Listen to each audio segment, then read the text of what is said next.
Joining me now is Tabitha Morris, the woman you just saw in that video, to tell us what happened to her after that video was posted online. So, Tabitha, I appreciate you joining us tonight. I want you to set up this scene a little bit for myself and our viewers about really what led to this cancel crowd outrage, if you will. What triggered this event? First of all, thank you for having me on. My experience has been one of shock. I was not aware that there were actual Facebook groups that were dedicated to getting white people fired due to what they consider racism. The definition of racism to them is anyone that does not submit to their ideology. It doesn't make a difference why you may not support this movement if you are against it for any reason, no matter what that is, or you don't adhere to their demands or submit to owning your white privilege, then you were then considered a racist. So when I posted this video, I was not aware the attention that it would get. The things that I stated in that video, first of all, I could have expressed myself in a better manner. I was angry at the time when I posted it. However, I was angry at this organization for, in my opinion, using a false narrative to incite violence and chaos in our country.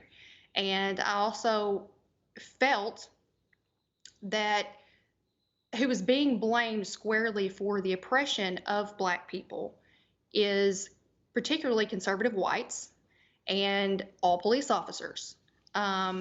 I became angry over this. So when I posted this video, this thing went viral. A lot of the BLM movement supporters, they made this video go viral. They put me on websites. And then they organized an effort, not just locally, but nationally. They organized an effort to place calls to my employer. My employer got over 1,000 phone calls and emails demanding that I be fired.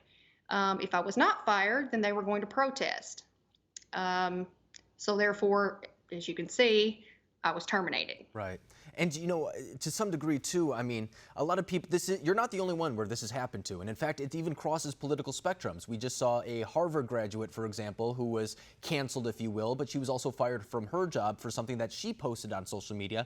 And I think it's important to call this out no matter where you see it, whether it's on the left or the right, because we've seen, for example, how videos can be taken out of context, how we don't always see the full story. And does ruining someone's livelihood really achieve the end goal of what a lot of these activists are trying to get? I think that is a question that we have to start asking ourselves. But in your situation, it didn't stop once you were fired. There was a GoFundMe page created for yourself to help support you after your termination. But even then, you were still under attack. Is that correct?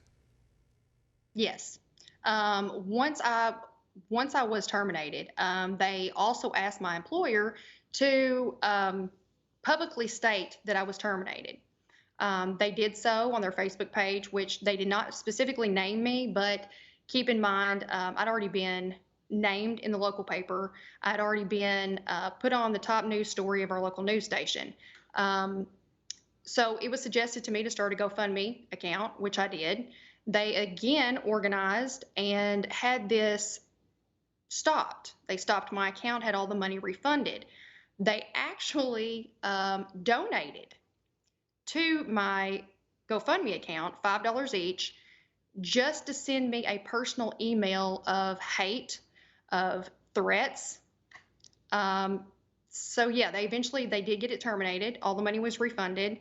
And I was given a heads up or a notice that any way that I try to financially support my family, even as far as finding another job, that they will stop it.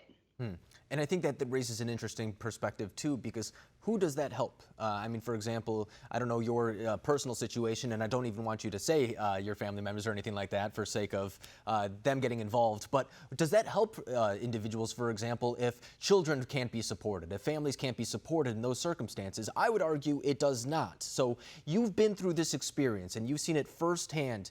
What is the next step for you moving forward, and what do you want your message to be out to people right now who may be watching? Well, what I've learned is that your job is never secure.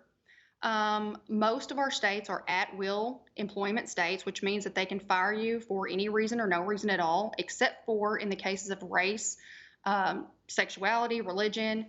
In my opinion, what should be included in that is as far as your political beliefs. Now, of course, if someone is going to post something that is derogatory towards a race, using racial slurs, of course, that to me is hate speech. There Right. is a difference. But to just state your political views online and to have other people to simply disagree with you on that and you not be supportive of what they want you to be should not be grounds for getting terminated from your job. No, and I may be biased to this issue, but I will take speech over any single issue no matter what. I mean, I'm a reporter, I'm a journalist. It's something that I just know that people do take for granted, and it's something that I'll defend no matter what, even if times that speech is very vile, is very hateful. I don't want to hear it, but there's an old saying. I mean, I may not agree with what you have to say, but I'll fight till the death for your right to say it. And that's something that I live by, and I think that's something that is being put to the side during this moment. But Tabitha Morris, I really appreciate you coming on, sharing your story for us during these very hard times. Thank you very much.